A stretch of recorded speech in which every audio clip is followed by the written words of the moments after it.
Good morning everyone. రీసెంట్గా Indian government టపా అనే అగ్రిమెంట్ పైన యూరోపియన్ ఫ్రీ ట్రేడ్ అసోసియేషన్ అనే ఆర్గనైజేషన్తో సైన్ చేసిందని చెప్పాను కదండి. ఈ టపా అగ్రిమెంట్ ద్వారా భారతదేశానికి సుమారు $100 బిలియన్ ఫారెన్ డైరెక్ట్ ఇన్వెస్ట్మెంట్స్తో పాటు 1 బిలియన్ జాబ్స్ కూడా ఇండియాలో క్రియేట్ అవుతాయని మనం ప్రీవియస్ క్లాస్లో డిస్కస్ చేసాం.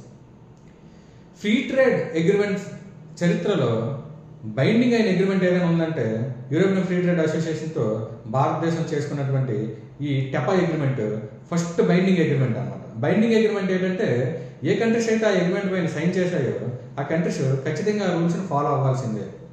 దీని ద్వారా భారతదేశానికి ఎంతో లబ్ధి చెందుతుంది.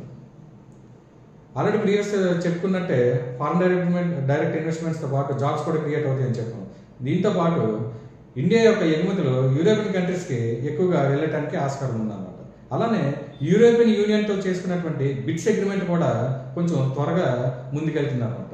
బైలేటరల్ ట్రేడ్ ఇన్వెస్ట్మెంట్ అగ్రిమెంట్ అనేది యూరోపియన్ యూనియన్తో భారతదేశం చర్చలు జరుగుతున్నటువంటి ఒక అగ్రిమెంట్. ఇది కూడా ముందుకు వెళ్తే ఇంకా భారతదేశ ఎగుమతులు యూరోపియన్ కంట్రీస్కి చాలా సులభంగా ఎటువంటి ఆటంకాలు లేకుండా ఫ్రీగా వెళ్ళటానికి ఆస్కారం ఉంటుంది అన్నమాట.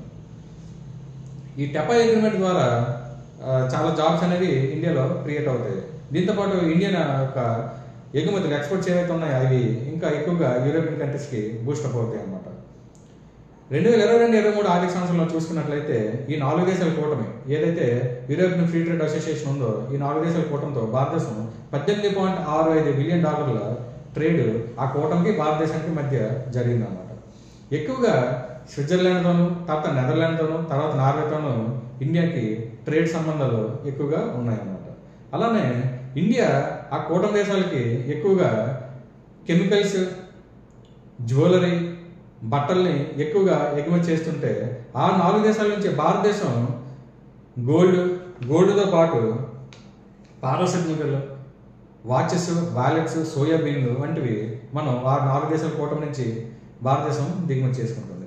దీంతో పాటు టెక్నాలజీ కొలాబరేషన్ కూడా ఆ కూటమి భారతదేశానికి అందిస్తుంది.